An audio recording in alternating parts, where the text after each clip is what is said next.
Anaerobic bacteria ऐसे bacteria है और जो पोर्शन कवर कंज्यूम करते हैं अपने प्रोसेस कंप्लीट करने के लिए।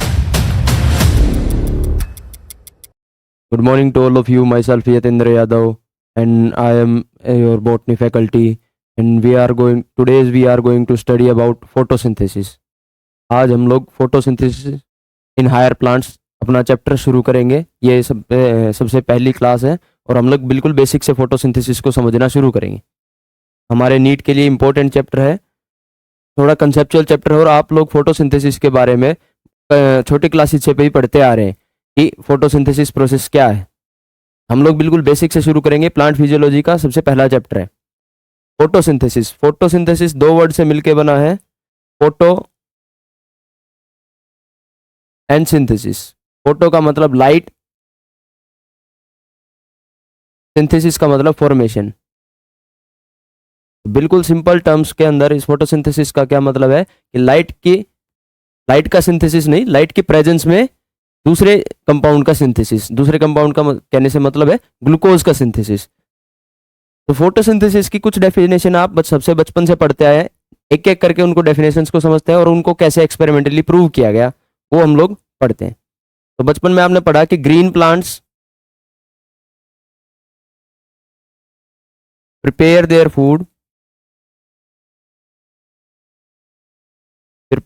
own food with the help of CO2, water and pigments।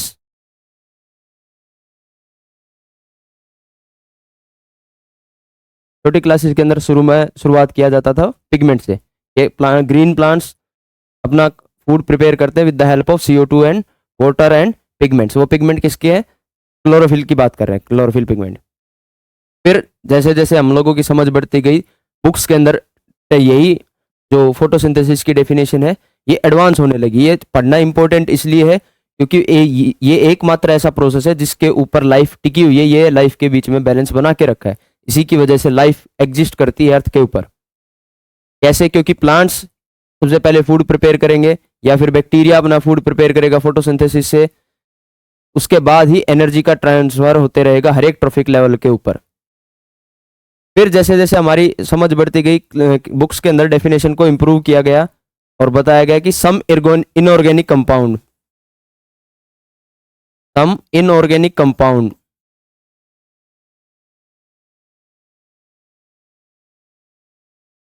compounds get converted into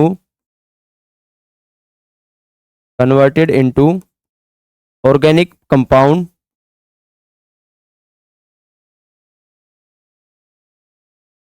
with the help of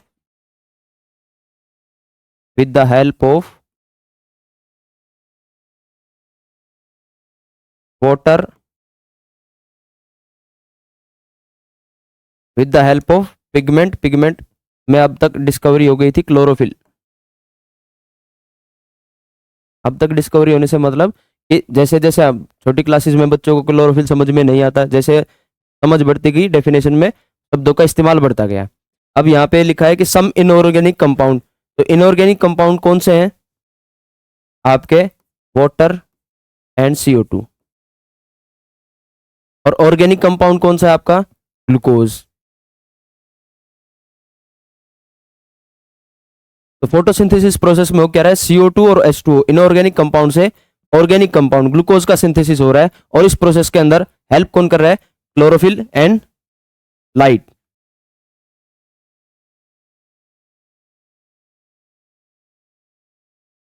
ये सब डेफिनेशंस एक्सपेरिमेंटली फिर आगे प्रूफ भी की गई कि ग्रीन पार्ट ही फोटोसिंथेसिस करता है। ये बात भी कैसे पता चली, उनके लिए भी एक्सपेरिमेंट्स है, वो हम लोग समझते जाएंगे। ऐसे हमारी जो समझ की कैपेबिलिटी है फोटोसिंथेसिस प्रोसेस को वो बढ़ती जाएगी, कैसे शब्दों का इस्तेमाल हुआ है।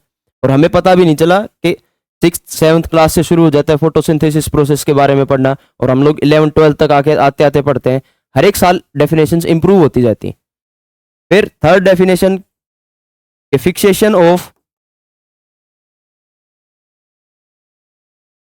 Of CO2 into glucose with the help of water, light and chlorophyll. अब यहाँ पे एक वर्ड इस्तेमाल किया गया है फिक्सेशन।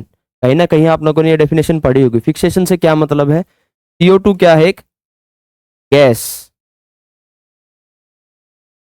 CO2 है गैस, और जो आपका ग्लूकोज है ये है compound.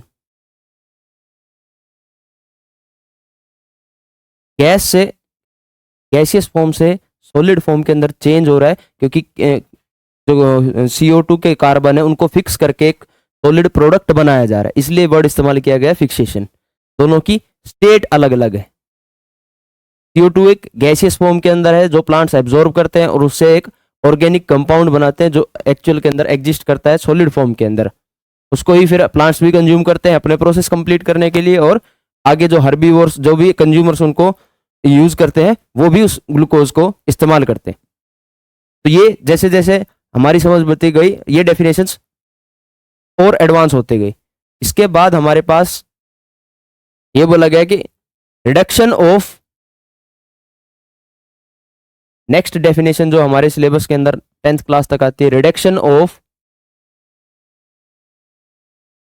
CO2 with suitable oxidizing compound in presence of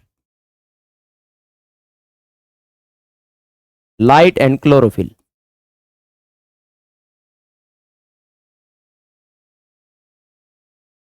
यहां पे लिखा गया है reduction of CO2। Reduction of CO2 का मतलब फोटोसिंथेसिस की रिएक्शन है, CO2 plus H2O forms C6H12O6 plus O2, ये रिलीज होती है गैसियस फॉर्म के अंदर। यहाँ पे ये गैसियस फॉर्म के अंदर जो ऑक्सीजन रिलीज हो रही है, ये ऑक्सीजन H2O से आती है, और ये हाइड्रोजन अटैच होते हैं कार्बन के ऊपर और फॉर्मेशन होता है ग्लूकोज का। जो हाइड्रोजन का एडिशन है वो प्रोसेस कहलाता है रिडक्शन। अब CO2 का क्या हुआ है? रिडक्शन। और ऑक्सीडाइजिंग कंपाउंड कौन सा है? ऑक्सीडाइजिंग मॉलिक्यूल H2O का क्या हुआ है? ऑक्सीडेशन। H2O का क्या हुआ? ऑक्सीडेशन। और CO2 का क्या हुआ? रिडक्शन। रिडक्शन, रिडक्शन का मतलब एडिशन ऑफ हाइड्रोजन।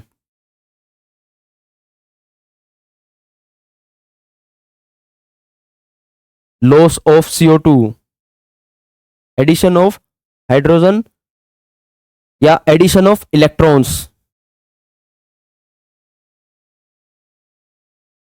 और आपका लॉस ऑफ ऑक्सीजन और लॉस ऑफ इलेक्ट्रॉन्स वो कहलाता है ऑक्सीडेशन। जो हुआ loss of oxygen.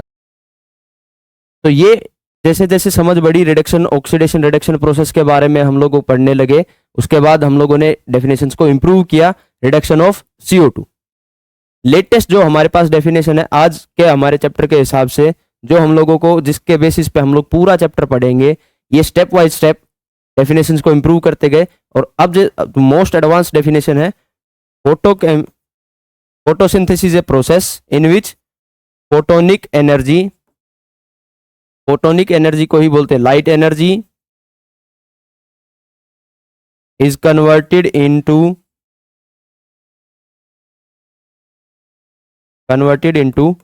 Chemical energy.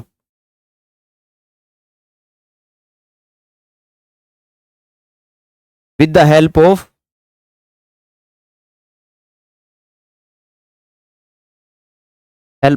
chlorophyll। Light energy, photonic energy, light energy जो सनलाइट से आ रही है वो एनर्जी कन्वर्ट होती है केमिकल एनर्जी के अंदर। केमिकल एनर्जी कौन सी आपकी? केमिकल एनर्जी है ग्लूकोज, लेकिन डायरेक्ट ग्लूकोज का सिंथेसिस नहीं होता, वो वाया ATP फॉर्मेशन होता है, क्योंकि लाइट के प्रेजेंस में फोटोसिंथेसिस प्रोसेस में ATP बनती है। उस प्रोसेस को हम लोग बोलते हैं लाइट रिएक्शन, और फिर उन ATP का इस्तेमाल करके आगे ग्लूकोज का सिंथेसिस किया जाता है। तो आपकी केमिकल एनर्जी है आपके पास ATP। फाइनली आपके पास फाइनल एटीपी एटीपी बनने के बाद आपके पास बनता है ग्लूकोज। ग्लूकोज एक 6 कार्बन शुगर है, उसके कार्बन कार्बन बॉन्ड के अंदर एनर्जी है, वो कार्बन कार्बन बॉन्ड टूटेगा तो एनर्जी रिलीज होगी, लेकिन वो कार्बन कार्बन बॉन्ड के अंदर एनर्जी लाने के लिए पहले एटीपी बनता है, फिर उसके बाद ग्लूकोज बनता है। तो ये हमारे पास अभी तक की मोस्ट एडवांस डेफिनेशन है फोटोसिंथेसिस प्रोसेस के लिए। अब फोटोसिंथेसिस प्रोसेस के लिए हम एक कुछ चीजें कंक्लूड करके लिखें।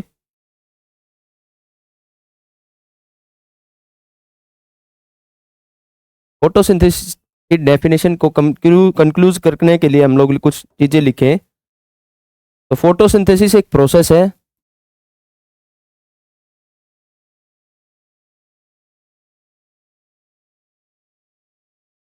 सबसे पहले ये एक रेडॉक्स प्रोसेस है।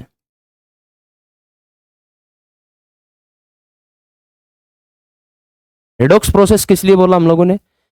CO2 का रिडक्शन, H2O का ऑक्सीडेशन, और एक केमिकल रिएक्शन जिसके अंदर ऑक्सीडेशन और रिडक्शन दोनों चीजें हो, वो प्रोसेस कैसा कहलाएगा? Redox reaction. दूसरा, ये प्रोसेस कैसा है? Endergonic. Endergonic process. Endergonic process किस लिए बोला? क्योंकि सनलाइट का इस्तेमाल किया जा रहा है। In the presence of sunlight, light energy को इस्तेमाल किया जा रहा है। ऐसे रिएक्शन जिस रिएक्शन को कंप्लीट कराने के लिए एनर्जी देनी पड़े, ऐसे प्रोसेस को क्या बोलेंगे? Endergonic process. और फोटोसिंथेसिस एक कैसा प्रोसेस है? ये एक फोटोबायोकेमिकल प्रोसेस है। फोटोबायोकेमिकल प्रोसेस कैसे? क्योंकि लाइट की प्रेजेंस में लिविंग ऑर्गेनिज्म के अंदर केमिकल एनर्जी का प्रोडक्शन हो रहा है। फोटोलाइट, बायो लिविंग, क्योंकि प्लांट्स क्या है? लिविंग, और उन लिविंग प्लांट्स के अंदर एक केमिकल कंपाउंड का फॉर्मेशन हो रहा है, इसलिए फोटोबायोकेमिकल प्रोसेस। और फोटोसिंथेसिस के लिए क्या बोल सकते हैं? ये एक एनाबॉलिक प्रोसेस है। Anabolic process. एनाबॉलिक प्रोसेस क्यों? क्योंकि CO2 और H2O मिलके एक कंपाउंड का सिंथेसिस कर रहे हैं। अगर कंपाउंड का सिंथेसिस हो रहा है तो वो प्रोसेस होते हैं एनाबॉलिक, और अगर किसी कंपाउंड का ब्रेकडाउन होता है तो वो प्रोसेस कहता है कैटाबॉलिक। फिर ये जो डेफिनेशंस हम लोगों ने पढ़ी एनसीईआरटी के अंदर, आप लोगों को बताया गया है कि स्टार्टिंग क्या है कि फोटोसिंथेसिस कहाँ पे होती है? ग्रीन पार्ट्स ऑफ प्लांट के, green part of plant, green part के अंदर। अच्छा, उस एक्सपेरिमेंट ग्रीन प्लांट के लिए फोटोसिंथेसिस करने के लिए CO2 की रिक्वायरमेंट है और लाइट की भी रिक्वायरमेंट है। Photosynthesis performed by green plant, green part of plant,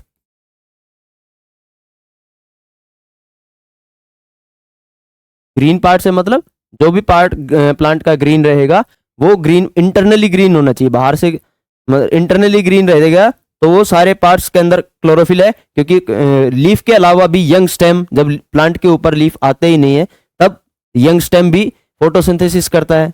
जो भी पार्ट ग्रीन रहेगा वो पार्ट फोटोसिंथेसिस कर पाएगा। दूसरा, quality of air is required, impure quality of air is required. Impure quality से मतलब जिस एयर के अंदर CO2 का अमाउंट ज्यादा हो। इम्प्योर एयर, या फिर इसी को बोले CO2 is required in the presence of sunlight, in the presence of light. Photosynthesis is performed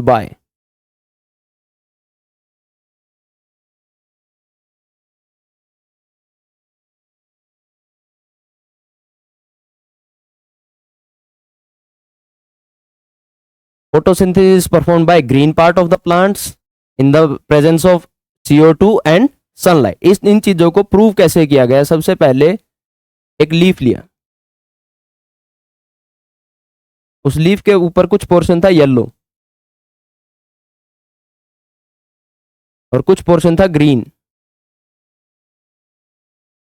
ये बिल्कुल बेसिक के अंदर, एनसीईआरटी के अंदर इंट्रोडक्शन के अंदर बताया गया है कि कुछ पार्ट था येलो, कुछ पार्ट था ग्रीन। दोनों को लिए स्टार्च टेस्ट किया। Starch test. स्टार्च टेस्ट किस लिए परफॉर्म किया गया? प्लांट्स क्या करते हैं, ग्लूकोज बनाते हैं और स्टोर करते हैं स्टार्च की फॉर्म में। अगर वो लीफ के अंदर ग्रीन पार्ट फोटोसिंथेसिस करेगा तो स्टोर करेगा ग्लूकोज को स्टार्च की फॉर्म के अंदर। स्टार्च टेस्ट में क्या करते हैं, पहले इसको अल्कोहल से वॉश करेंगे। अल्कोहल से वॉश करने के बाद आयोडीन सॉल्यूशन डालेंगे और उसका कलर अगर डार्क ब्लू हो जाता है तो वो स्टार्च की प्रेजेंस को कंफर्म करता है। और ग्रीन वाले पार्ट के साथ भी सेम करेंगे, येलो वाले पार्ट के साथ भी सेम चीज के। तो ग्रीन वाले पार्ट के अंदर स्टार्च का स्टोरेज था क्योंकि यहाँ पे फोटोसिंथेसिस हुआ, तो ये स्टार्च टेस्ट के लिए पॉजिटिव। और यहाँ पे नेगेटिव।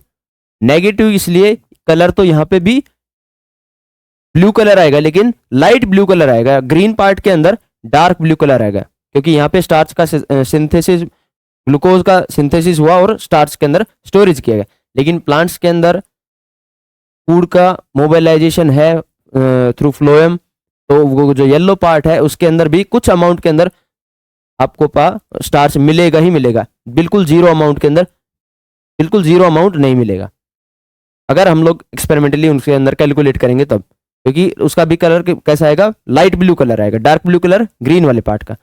इस एक्सपेरिमेंट से क्या प्रूव हुआ कि प्लांट का ग्रीन होना जरूरी है। जो हम लोगों ने ये पहला स्टेटमेंट लिखा, ये कि ग्रीन पार्ट है वही फोटोसिंथेसिस परफॉर्म करेगा।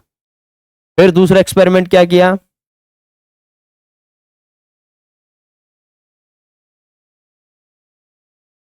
लीफ लिया, लीफ को एक जगह टेप से कवर किया।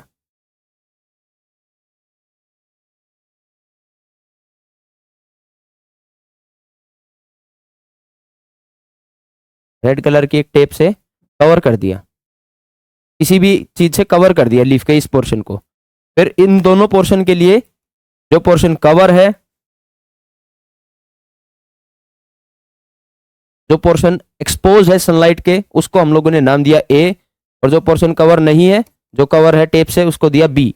दोनों को स्टार्च टेस्ट किया।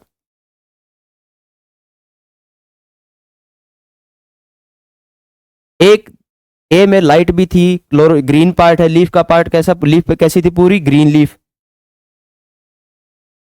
ये क्या है, ग्रीन कलर की लीफ। उसके कुछ पोर्शन के ऊपर टेप लगा दी। टेप लगाने से क्या हुआ, वो उस पोर्शन के ऊपर सनलाइट नहीं आई। वो पार्ट भले ही ग्रीन है लेकिन उस पोर्शन के ऊपर सनलाइट नहीं है। सनलाइट नहीं है तो बी पे पोर्शन पे स्टार्च टेस्ट नेगेटिव, ए के लिए पॉजिटिव। स्टार्च टेस्ट पॉजिटिव आने का क्या कंफर्मेशन देता है कि ए पोर्शन के अंदर फोटोसिंथेसिस परफॉर्म हुआ है और स्टार्च की फॉर्म के अंदर स्टोरेज भी हुआ है। फिर एक और थर्ड एक्सपेरिमेंट दिया है। थर्ड एक्सपेरिमेंट में क्या किया,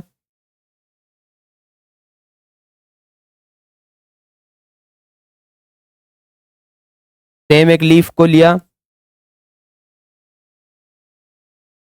इस लीफ को कवर किया एक जार से।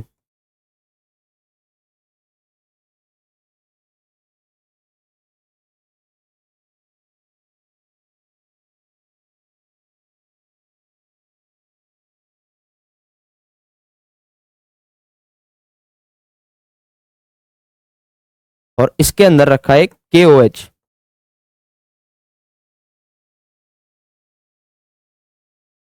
KOH इसके अंदर रखा है कॉटन। कॉटन को डिप किया KOH सॉल्यूशन के अंदर। KOH की क्या खास बात है, KOH एक CO2 एब्जॉर्बेंट है। KOH क्या है, CO2 एब्जॉर्बेंट।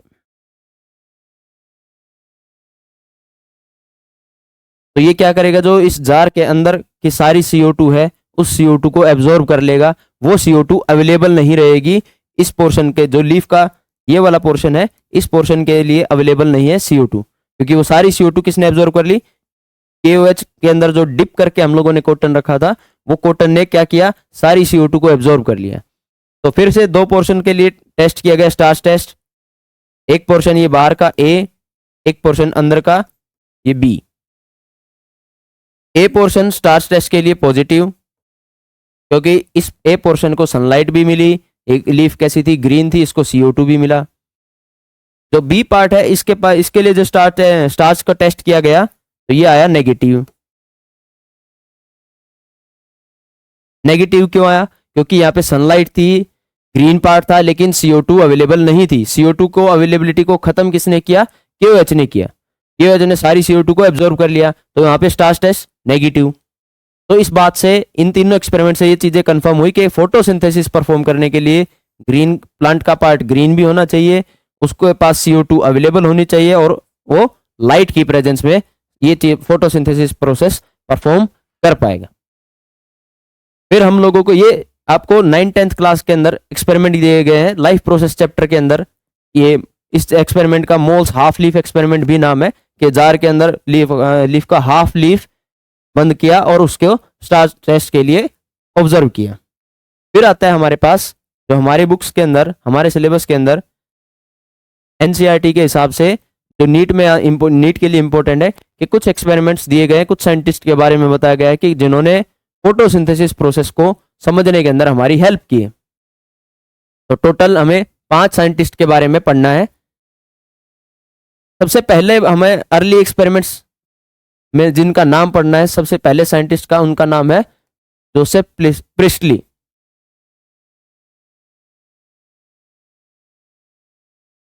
इन्होंने एक्सपेरिमेंट दिए 1770 के अंदर। जोसेफ प्रिस्टली ने क्या किया? इन साइंटिस्ट के बारे में काम बहुत से लोगों ने किया, लेकिन हम लोगों को इन स्पेसिफिकली 5 साइंटिस्ट के बारे में इस वे के अंदर पढ़ाया गया है कि ताकि हम लोग फोटोसिंथेसिस प्रोसेस को बारे में जान सकें। प्रोसेस को समझने के लिए जो जो साइंटिस्ट हमारी हेल्प करेंगे उनके बारे में हम लोग पढ़ेंगे। सबसे पहले जोसेफ प्रिस्टली। अच्छा, प्लांट फिजियोलॉजी के जो फादर ऑफ प्लांट फिजियोलॉजी है वो स्टीफन हेल्स। उन्होंने सबसे पहले प्लांट फिजियोलॉजी के, प्लांट के अंदर के इंटरनल फंक्शंस कैसे हैं, उन चीज के बारे में इंटरेस्ट बताया था, उनके बारे में हमें बताया था, लेकिन उनको बारे में हम लोग यहाँ पे हमारे बुक्स के अंदर नहीं दिया है, तो हम लोग उनके बारे में इतना ज्यादा नहीं पढ़ेंगे। जोसेफ प्रिस्टली ने क्या किया? इनके एक्सपेरिमेंट का नाम था बेल जार एक्सपेरिमेंट।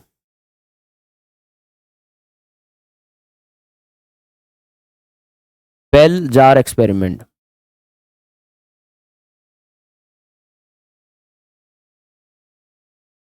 इन्होंने ये क्या लिया? एक जार, इस जार के अंदर एक कैंडल और एक माउस।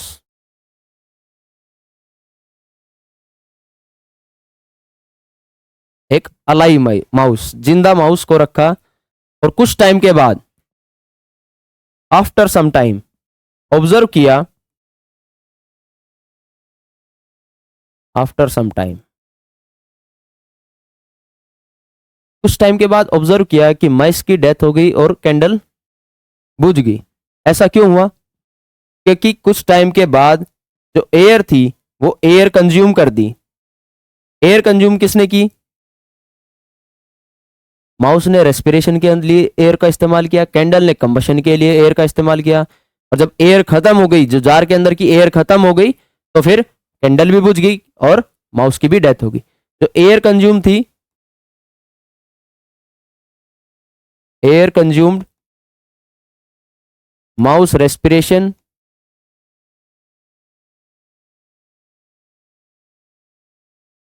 और कैंडल कंबशन।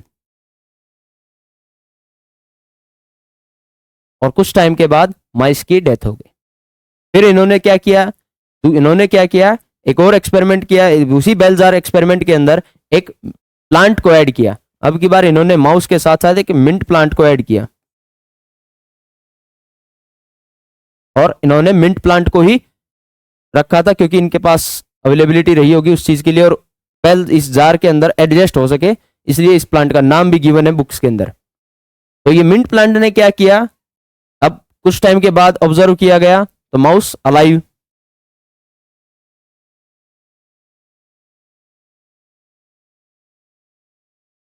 माउस भी अलाइव था और कैंडल भी जल रही थी, कैंडल वाज आल्सो बर्निंग। लेकिन कुछ टाइम के बाद, अब की बार जो सफोकेशन से माइस की डेथ हुई थी, अब की बार ऐसा नहीं हुआ। तो इन्होंने एक स्टेटमेंट दिया कि ग्रीन प्लांट्स हैं, ग्रीन प्लांट्स ने क्या किया? जो इम्प्योर एयर, यार जो एयर माइस ने रेस्पिरेशन और कैंडल ने कंबशन के अंदर इस्तेमाल की थी, उस एयर को रिस्टोर किया। रिस्टोर किया तभी तो माइस भी अलाइव रहा और कैंडल भी जलते रही। तो लेकिन कुछ टाइम के बाद ये प्रोसेस, अगर हम लोग अब की बार ये कहें कि अब कि ये हमेशा अलाइव रहेगा क्या, लेकिन हमेशा अलाइव नहीं रहेगा। कुछ टाइम के बाद क्या है कि लाइट नहीं रहेगी, लाइट नहीं रहेगी तो प्लांट फोटोसिंथेसिस नहीं करेगा, फोटोसिंथेसिस नहीं करेगा तो कैंडल कैंडल भी बर्न करना बंद कर देगी और माइस की भी डेथ हो जाएगी। लेकिन अब की बार उस चीज के लिए टाइम लगेगा, सफोकेशन और माइस की डेथ होने के लिए टाइम लगेगा। क्यों टाइम लगेगा? क्योंकि जो प्लांट्स हैं वो धीरे धीरे एयर को रिस्टोर करते हैं और एक टाइम के ऊपर उनकी जो CO2 की अवेलेबिलिटी थी वो भी कंज्यूम हो जाएगी, क्योंकि वो नई CO2 नहीं लेंगे तो वो ऑक्सीजन नहीं छोड़ पाएंगे। फिर हमारे पास नेक्स्ट एक्सपेरिमेंट आता है। इन्होंने क्या कंक्लूजन दिया? जोसेफ प्रिस्टली ने कंक्लूजन दिया, conclusion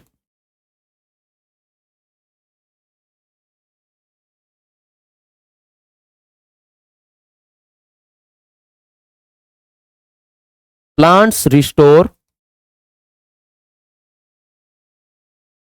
air consumed by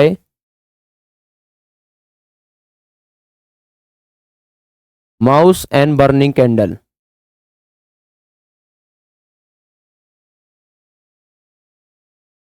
burning candle. अब इनके टाइम तक ऐसी ऑक्सीजन की डिस्कवरी नहीं हुई थी, तो इन्होंने ऐसे नहीं बताया कि जो प्लांट्स क्या कर रहे हैं ऑक्सीजन रिस्टोर कर रहे हैं। इन्होंने सिर्फ बोला कि जो एयर कंज्यूम हो रही थी या इम्प्योर एयर थी उसको प्योर एयर के अंदर कन्वर्ट करते हैं प्लांट्स, ताकि जो माइस है वो उस एयर को यूज कर पाए। माइस ने जो एयर अपने लंग्स के थ्रू रेस्पिरेशन करके जो बाहर एक्सेल किया वो इम्प्योर एयर, और फिर से जो ऑक्सीजनेटेड एयर अपने अंदर ले रहा है तो वो क्या है? Pure air. फिर इनके बाद जो एक साइंटिस्ट आए सेकंड नंबर पे, जिनका नाम था Jan इंगनहाउस।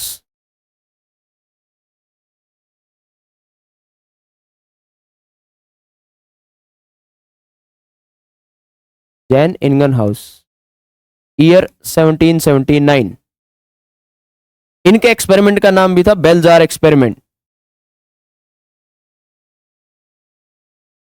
Bell jar experiment.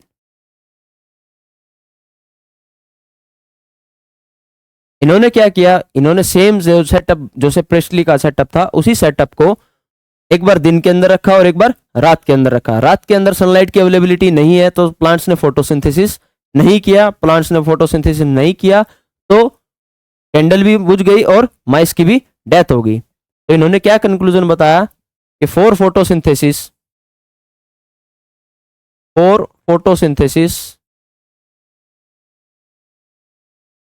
Light is necessary.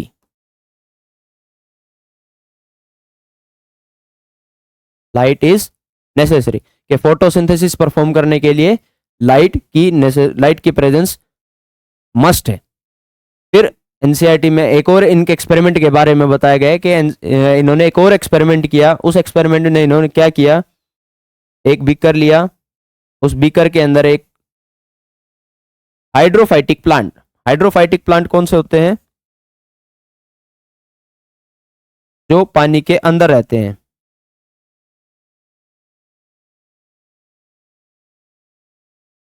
जो पानी के अंदर रहते हैं, ऐसे प्लांट्स को क्या बोलते हैं? Hydrophytic plants.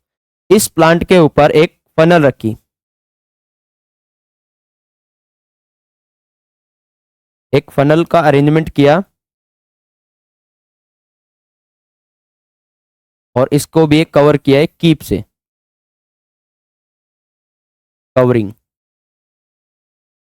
और कुछ टाइम के बाद ऑब्जर्व किया इन्होंने कि इस पोर्शन के अंदर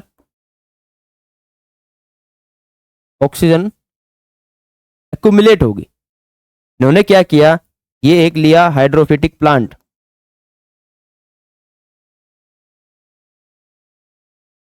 हाइड्रोफिटिक प्लांट ने क्या किया? इसके पास लाइट की अवेलेबिलिटी कराई।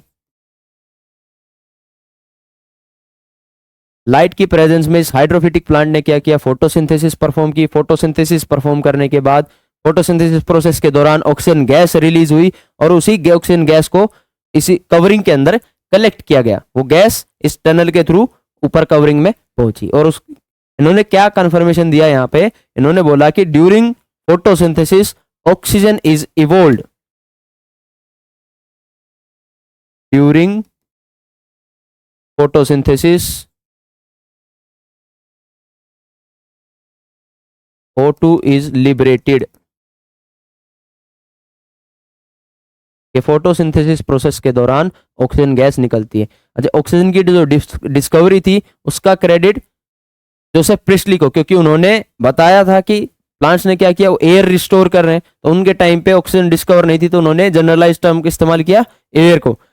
लेकिन 10 साल के बाद सेम वही एक्सपेरिमेंट इनगन हाउस ने ऑपरेट किया और वहां से इन्होंने अपने कंक्लूजन निकाले और एक और एक्सपेरिमेंट किया, जिस एक्सपेरिमेंट से उन्होंने कंफर्मेशन दिया कि फोटोसिंथेसिस प्रोसेस के दौरान ऑक्सीजन गैस रिलीज होती है। तो ये दो कंट्रीब्यूशन हम लोगों को इनगन हाउस के लिए पढ़ने कि इन्होंने एक्सपेरिमेंट से अपने एक बेलजार एक्सपेरिमेंट और एक सेकंड ये एक्सपेरिमेंट से हमें दो कंक्लूजन्स दिए कि फोटोसिंथेसिस प्रोसेस के लिए लाइट की नेसेसरी है और फोटोसिंथेसिस प्रोसेस के दौरान ऑक्सीजन गैस रिलीज होती। फिर इनके बाद साइंटिस्ट आए जिनके बारे में हम लोग पढ़ेंगे, जिनका नाम है J.V. Sachs, Julius von Sachs.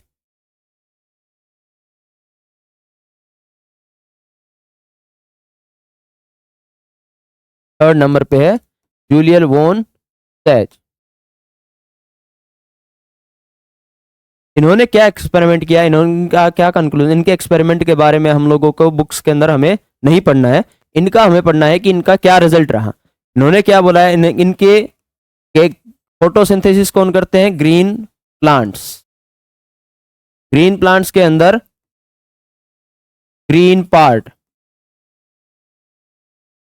Photosynthesis कहां पे परफॉर्म की जाती है, ग्रीन प्लांट्स परफॉर्म करते हैं। ग्रीन प्लांट्स के अंदर ग्रीन पार्ट के अंदर आपके पिगमेंट्स, और उन पिगमेंट्स की हेल्प से फूड सिंथेसाइज किया जाता है और फूड का क्या किया जाता है, स्टोरेज।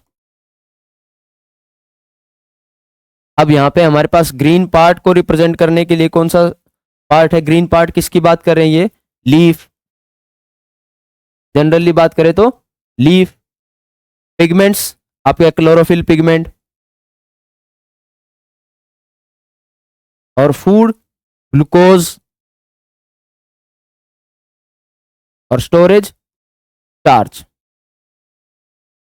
इन्होंने बेसिकली क्या किया, इन्होंने हमेशा ग्रीन पार्ट्स को स्टार्च के लिए टेस्ट किया और हमेशा उनको स्टार्च के लिए टेस्ट पॉजिटिव मिला। तो इन्होंने कंक्लूजन दिया कि ग्रीन प्लांट्स के अंदर ग्रीन पार्ट उनका, उसके अंदर एक पिगमेंट है जिसकी हेल्प से फूड सिंथेसाइज हो रहा है और उस फूड को स्टोरेज किया जा रहा है स्टार्च की फॉर्म के अंदर।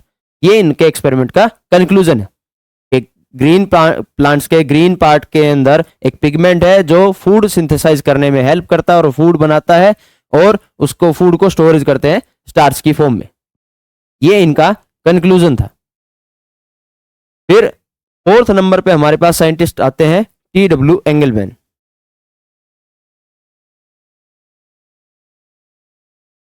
T.W. Engelmann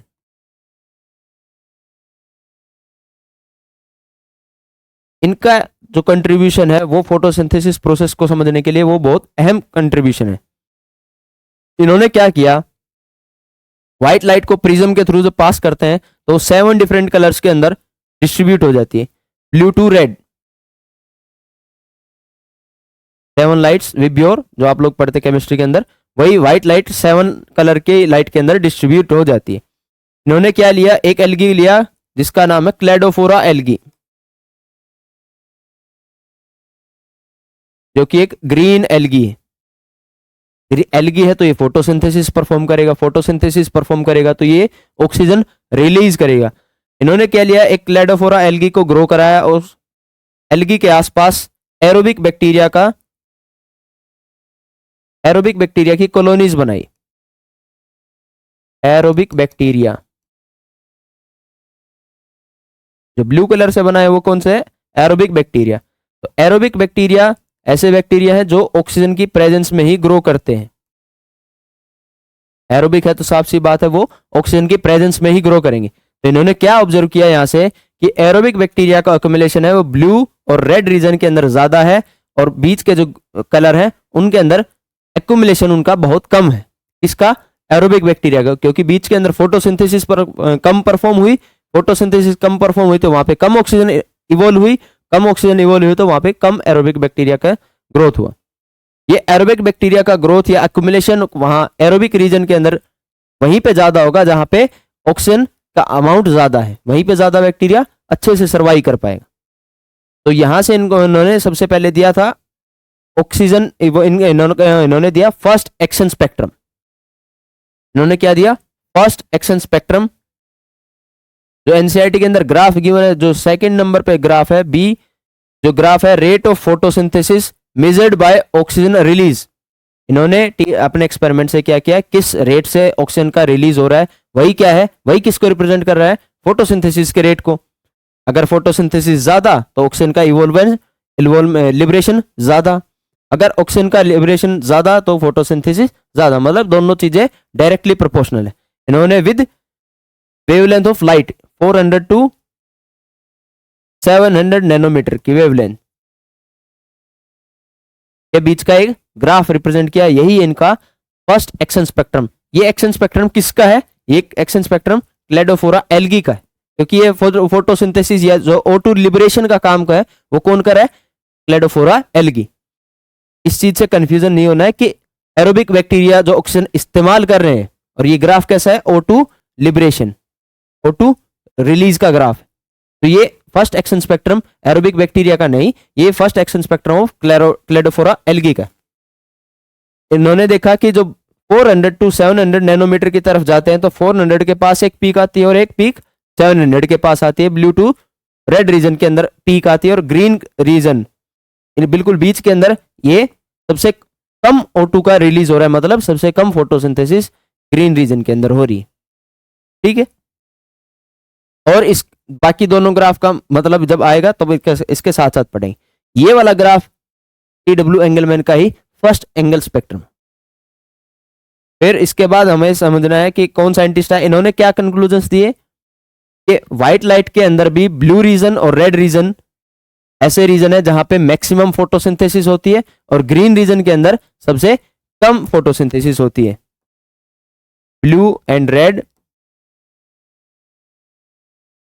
reason maximum photosynthesis, green reason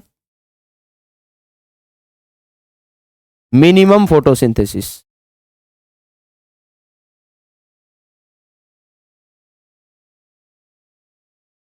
green region के अंदर सबसे कम फोटोसिंथेसिस है और रेड रीजन के अंदर ज्यादा।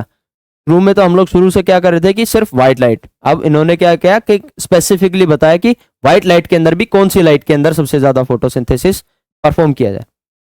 फिर इनके बाद जो साइंटिस्ट आए उनका नाम है नील।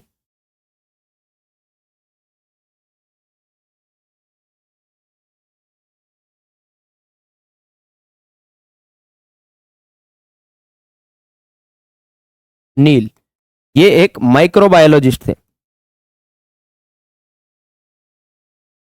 माइक्रोबायोलॉजिस्ट। इनके एक्सपेरिमेंट को बोलते हैं माइलस्टोन एक्सपेरिमेंट के। जैसे आप लोग कहीं रास्ते में जाओ तो आप जा रहे हैं रास्ते में तो आपको माइलस्टोन लिखता है ना कि आपका डेस्टिनेशन इतने किलोमीटर है, आपको यूं भी कंफर्म हो जाता है कि मैं सही रास्ते पे हूं और इतना ही रास्ता भी बाकी है। तो ऐसा ही कंफर्मेशन कि हाँ फोटोसिंथेसिस प्रोसेस ऐसा ही है, वो इनके एक्सपेरिमेंट से पता चलता है।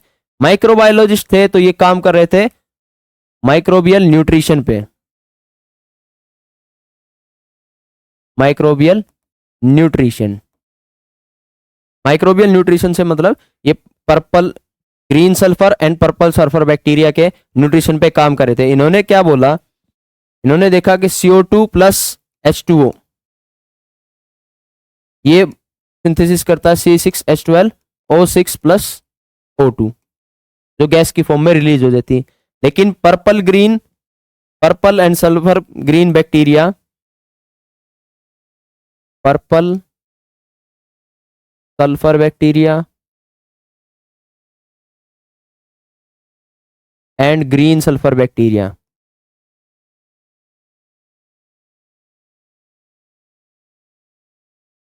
ग्रीन सल्फर बैक्टीरिया, इनके अंदर अलग तरीके की फोटोसिंथेसिस परफॉर्म किया जा रही थी।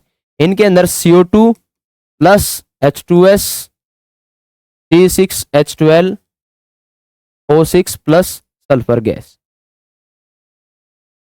इन्होंने जब ऑब्जर्व किया कि यहाँ पे तो सल्फर गैस रिलीज हो रहे हैं ना कि ऑक्सीजन, तो इन्होंने कंक्लूजन निकाला कि जो CO2 है, CO2 का ऑक्सीडेशन, CO2 का रिडक्शन कराते हैं, रिडक्शन कराते हैं ये हाइड्रोजन्स, और ये खुद का जो कंपाउंड है ये खुद का क्या कराता है, oxidation.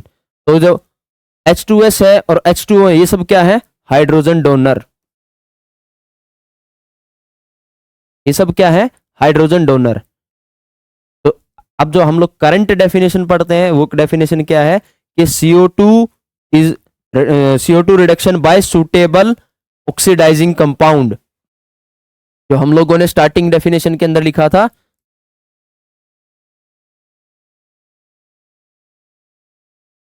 Suitable oxidising compound. Suitable oxidising compound specifically H2O, H2S, कोई भी ऑर्गेनिक कंपाउंड जिस कंपाउंड से हाइड्रोजन रिलीज होता है, हाइड्रोजन डोनर की तरह एक्ट करता है, वो सब हाइड्रोजन डोनर कहलाएंगे।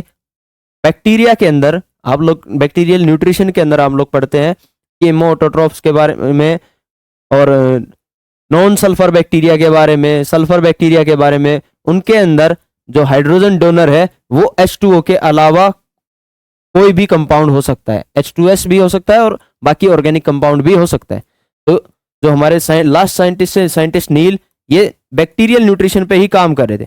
बैक्टीरियल न्यूट्रिशन पे काम कर रहे थे, तो कुछ ऐसे बैक्टीरिया मिले इनको जिनका जो बाई प्रोडक्ट था वो ऑक्सीजन की जगह पे सल्फर था। तो इन्होंने आगे कंक्लूजन में डेफिनेशन को मोर करेक्ट किया और फाइनली हमारे पास इक्वेशन आई CO2 6 CO2 12 H2O, sunlight and chlorophyll की प्रेजेंस में C6H12O6 plus 6O2 plus 6H2, ये है आपके पास ग्लूकोज। ये है करेक्ट इक्वेशन फोटोसिंथेसिस की। अच्छा, ये जो हम लोगों ने बोला ना कि माइलस्टोन एक्सपेरिमेंट है, नील के एक्सपेरिमेंट को माइलस्टोन एक्सपेरिमेंट किस लिए बोला गया? एक साइंटिस्ट थे जिनका नाम था रूबेन एन कॉमेन। रूबेन एन कॉमेन ने क्या किया, अब इन्होंने क्या बोला कि ये जो ऑक्सीजन है, ये ऑक्सीजन रिलीज हो रही है H2O से। इस चीज का H2O में भी ऑक्सीजन है, CO2 में भी ऑक्सीजन है। ये चीज का कंफर्मेशन कैसे हुआ कि ये जो ऑक्सीजन है ये सिर्फ पानी से ही रिलीज होती है? तो इस चीज के लिए रूबेन एन कॉमेन ने एक्सपेरिमेंट किया था, जिस एक्सपेरिमेंट ने इन्होंने रेडियो आइसोटोप का इस्तेमाल किया। रेडियो आइसोटोप ऑक्सीजन को अटैच किया वाटर के साथ, यहाँ पे O18 को इस्तेमाल किया और यहाँ पे चेक किया तो ये जो ऑक्सीजन रिलीज हुई थी इसके ऑक्सीजन एटम भी क्या थे, हैवी रेडियो एक्टिव एलिमेंट्स थे। तो ये एक्सपेरिमेंट किया था रूबेन एन कॉमेन ने और फिर से माना कि जो नील ने बोला था वो बिल्कुल सही था कि H2O क्या काम क्या है, ऑक्सीडेशन का, ऑक्सीडाइजिंग कंपाउंड है, ये खुद का ऑक्सीडेशन कराएगा और CO2 का क्या कराएगा, रिडक्शन। ये प्रोसेस कैसा है, ऑक्सीडेशन, और CO2 पे हाइड्रोजन ऐड होके ग्लूकोज बनेगा, ये प्रोसेस क्या कहलाएगा, रिडक्शन। और ये प्रोसेस सनलाइट और क्लोरोफिल के प्रेजेंस में रहेगा। इन 5 साइंटिस्ट के बारे में हम लोगों को बताया गया है कि अर्ली एक्सपेरिमेंट्स क्या थे, कैसे हम लोग फोटोसिंथेसिस प्रोसेस के जो फाइनल इक्वेशन है इस फाइनल इक्वेशन तक पहुंचे। CO2 का रिडक्शन, रिडक्शन का मतलब एडिशन ऑफ हाइड्रोजन, ये हाइड्रोजन रिलीज होके ऐड होंगे इस CO2 के ऊपर, और रिएक्शन को हम लोगों ने बैलेंस किया। 12 ऑक्सीजन कितने रिलीज हुए, 12, और यहाँ पे कितने ऑक्सीजन है, 12। तो ये सारे के सारे कहां से आए, वाटर की स्प्लिटिंग से ही आए। वाटर की स्प्लिटिंग के लिए रॉबर्ट हिल नाम के साइंटिस्ट ने सबसे पहले वाटर स्प्लिटिंग रिएक्शन के बारे में बताया था। वो हम लोग जैसे जैसे जब वाटर स्प्लिटिंग रिएक्शन परफॉर्म होगी लाइट रिएक्शन के अंदर, उसी के अंदर पढ़ेंगे। तो ये एक्सपेरिमेंट्स रहे। फिर हमारे पास टॉपिक आता है pigments.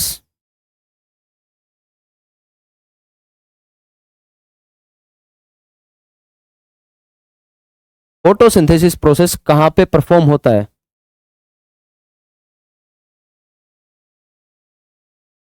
Photosynthesis process green parts of plant,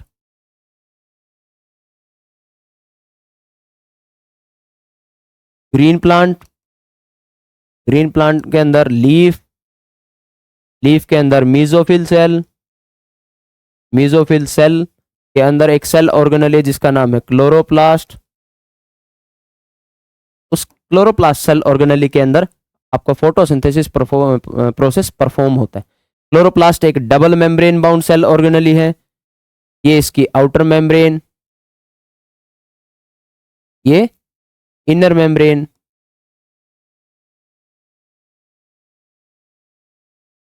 outer membrane, inner membrane. Chloroplast double membrane bound cell organelle है।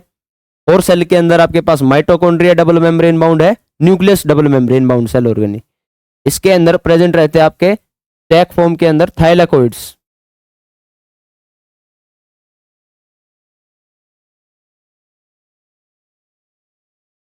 स्टैक फॉर्म के अंदर प्रेजेंट है थाइलाकोइड्स, और थाइलाकोइड के स्टैक को बोलते हैं ग्रेना। सिंगल सिंगल थाइलाकोइड एक दूसरे के ऊपर अटैच फॉर्म के अंदर, स्टैक की फॉर्म के अंदर, एक के ऊपर ढेर की फॉर्म में रखे हैं। जैसे आप लोग दीवार बनाते टाइम एक ईंट के ऊपर एक ईंट लगाते जाते हैं, एक ब्रिक्स के ऊपर ब्रिक्स, दीवार बन जाती है। ऐसे ही थाइलाकोइड के ऊपर थाइलाकोइड, उसके ऊपर थाइलाकोइड, तो हम लोग क्या बोल गए, क्या बन गए, ग्रेना। जैसे लगाए थे तो हम ब्रिक्स हैं, लेकिन जब ब्रिक्स एक ऊपर तक अटैच हो जाती है तो हम लोग क्या बोलते हैं, ये क्या है, एक दीवार होगी। ऐसा ही सेम चीज है कि सिंगल सिंगल ही क्या है, थाइलाकोइड, और अगर उनको कंप्लीट स्टैक को बोलेंगे तो क्या बोलेंगे, ग्रेना। तो एक थाइलाकोइड एलोंगेट होकर दो ग्रेना को ज्वाइन करता है, जिसको हम लोग बोलते हैं फ्रेट चैनल या फिर स्ट्रोमा लैमेली। स्ट्रोमा लैमेली, ये एक थाइलाकोइड है जो एक्सटेंड होके इस फर्स्ट ग्रेना और सेकंड ग्रेना को कनेक्ट करने का काम करता है। फिर और क्या क्या देखने को मिलेगा, इसका जो इनर स्पेस है उसको हम लोग बोलते हैं स्ट्रोमा।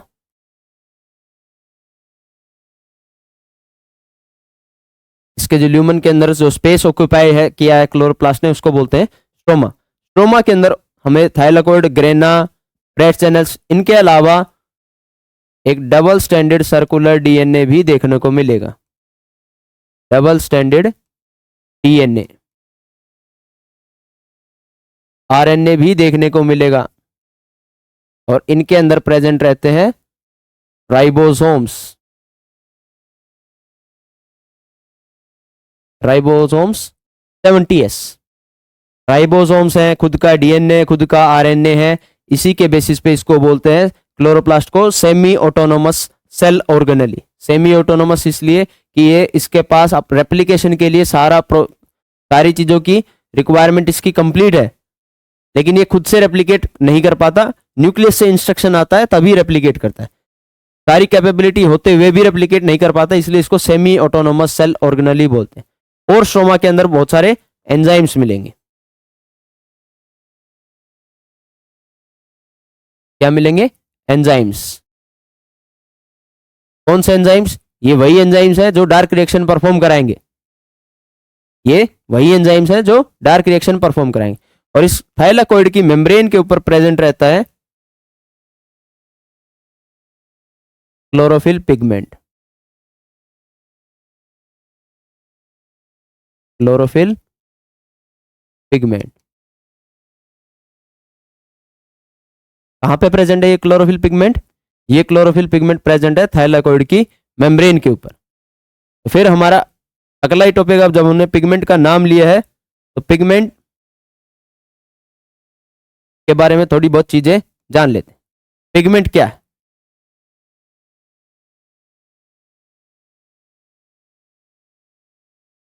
यहां तक चीजें क्लियर है कि क्लोरोप्लास्ट है, double membrane bound cell organelle है, जिसके अंदर हमारे पास थाइलाकोइड है, ग्रेना है, फ्रेट चैनल है, खुद का उसके पास डबल स्टैंडर्ड डीएनए है, आरएनए है, राइबोसोम्स है। राइबोसोम्स कौन से हैं, 70s।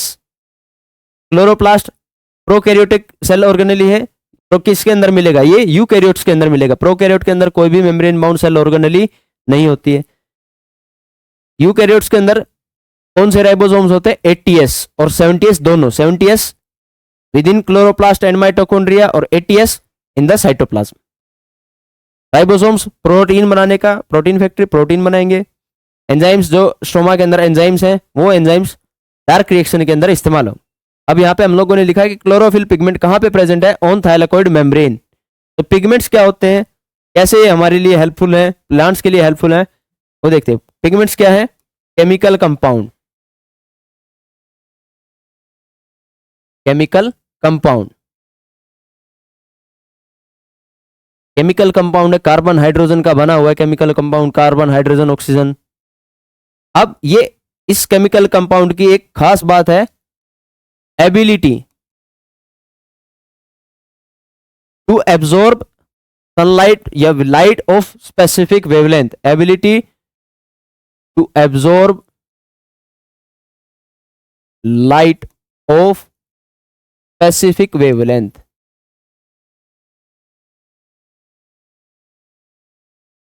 कहने का मतलब इनके पास एबिलिटी है, पावर है कि ये एक स्पेसिफिक वेवलेंथ की लाइट को एब्जॉर्ब कर सकते। स्पेसिफिक वेवलेंथ इंपॉर्टेंट वर्ड, क्यों कि मतलब अगर कोई एक पिगमेंट 500 नैनोमीटर की वेवलेंथ को एब्जॉर्ब करता है तो वो हमेशा 500 की नैनोमीटर की वेवलेंथ को ही एब्जॉर्ब करेगा, उसके अलावा 600 को एब्जॉर्ब नहीं कर पाएगा, 400 को भी एब्जॉर्ब नहीं कर पाएगा, 599 को भी नहीं कर पाएगा और 601 को भी नहीं कर पाएगा। स्पेसिफिकली सिर्फ और सिर्फ 500 नैनोमीटर की वेवलेंथ को ही एब्जॉर्ब करेगा। तो कितने टाइप के पिगमेंट है, बहुत सारे टाइप के पिगमेंट प्रेजेंट है। हमारे लिए इंपॉर्टेंट है chlorophyll A, chlorophyll B, chlorophyll C, chlorophyll D, chlorophyll E.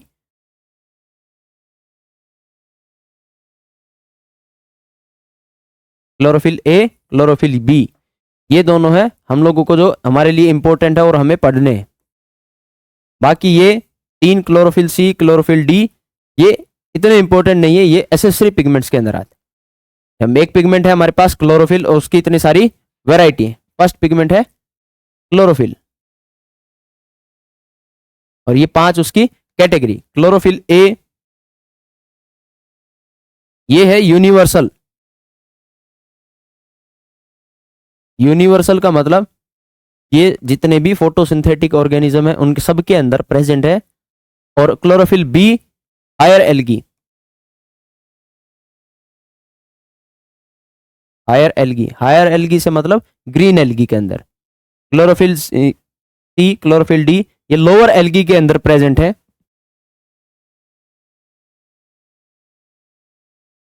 Lower algae. इसके अलावा हमारे पास दूसरा पिगमेंट है कैरेटिनोइड और थर्ड है फाइकोबिलिन्स, फाइकोबिलिन्स। जो कैरेटिनोइड्स हैं इनके अंदर दो category, carotene and xanthophyll. Carotene and xanthophyll.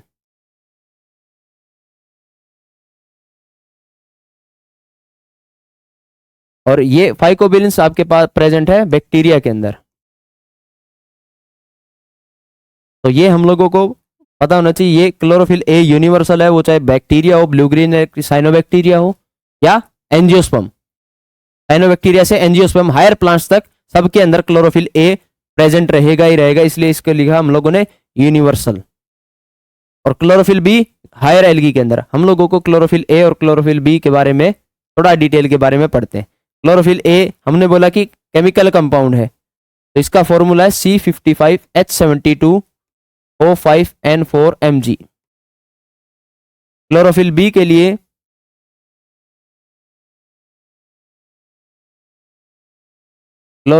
के लिए फॉर्मूला है C55H70O6N4Mg, O4Mg। इनका स्ट्रक्चर भी जैसे आप लोगों ने फोस्फोलिपिड बाइलेयर के अंदर लिपिड का स्ट्रक्चर पढ़ा है, hydrophilic head, hydrophobic tell, same वैसा ही स्ट्रक्चर होता है। एक पोर्शन हेड है, एक पोर्शन टेल है। और मैग्नीशियम इनके अंदर कॉमन रहता है। दोनों के अंदर एक कार्बन एक दोनों के अंदर हाइड्रोजन और ऑक्सीजन के नंबर का डिफरेंस है। दोनों के पास 4 नाइट्रोजन एटम है, 1 मैग्नीशियम एटम। हम लोगों ने बोला कि केमिकल कंपाउंड, उस केमिकल कंपाउंड का ये केमिकल फॉर्मूला है, और इस केमिकल कंपाउंड के पास एबिलिटी है सनलाइट को एब्जॉर्ब करने की। और बाकी जो क्लोरोफिल सी, क्लोरोफिल डी, क्लोरोफिल ई, सब पिगमेंट्स केमिकल कंपाउंड है, सब किससे मिलकर बने हुए हैं? कार्बन, हाइड्रोजन, ऑक्सीजन, और इनके पास एबिलिटी है लाइट एनर्जी को एब्जॉर्ब करने की। जबकि क्लोरोफिल ए पिगमेंट है, ये ग्रीन कलर का पिगमेंट है। क्लोरोफिल बी, ये इसका कलर भी येलोइश ग्रीन है, लेकिन दोनों की जो एब्जॉर्बिंग कैपेबिलिटी है वो अलग अलग है। दोनों की एब्जॉर्बिंग एबिलिटी अलग अलग कैसे है? जो आपके कैरेटीन, क्लोरोफिल सी, chlorophyll D, chlorophyll E, carotene, xanthophyll, ये प्लांट्स के अंदर एसेसरी पिगमेंट्स है। एसेसरी पिगमेंट से मतलब मेन पिगमेंट कौन सा है आपका? Chlorophyll A. ये मेन पिगमेंट कैसे एक्सेप्ट हुआ, इस चीज के लिए हमें एक ग्राफ समझना पड़ेगा। ये ग्राफ हम लोगों के पास गिवन है कि absorption spectrum of different absorption of light by chloroplast pigments, अलग अलग पिगमेंट का हमें एब्जॉर्प्शन दिया गया। एब्जॉर्प्शन दिया गया मतलब कि क्लोरोफिल बी, कैरोटिनॉइड्स और क्लोरोफिल ए। क्लोरोफिल ये 400 टू 700 नैनोमीटर के बीच का ग्राफ है। PAR बोलते हैं, PAR, फोटोसिंथेटिकली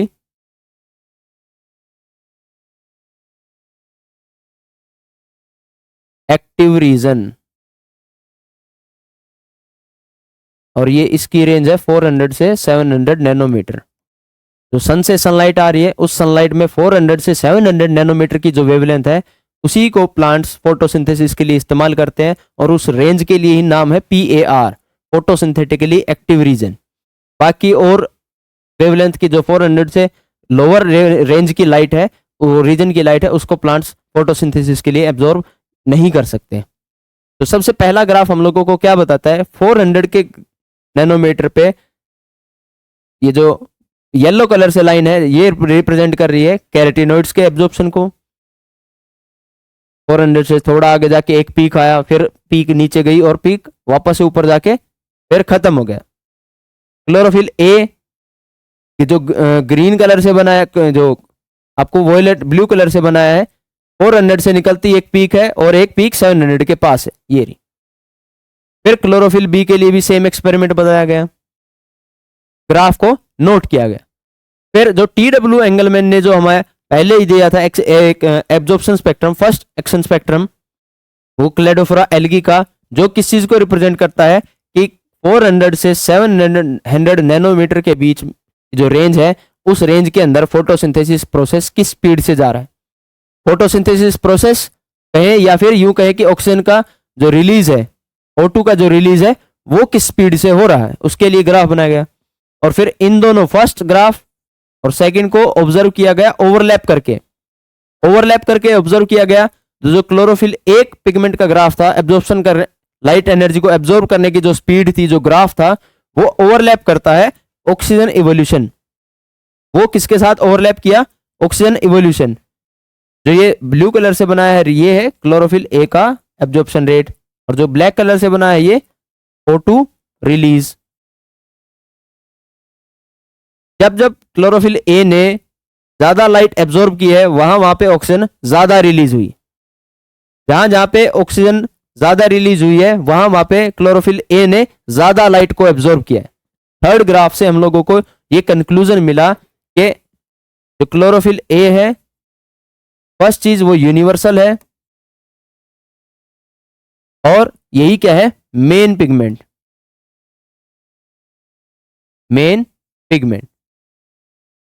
प्लांट के अंदर तो सारे पिगमेंट प्रेजेंट है, लेकिन उन सारे पिगमेंट्स के अंदर मेन पिगमेंट कौन सा है? क्लोरोफिल ए।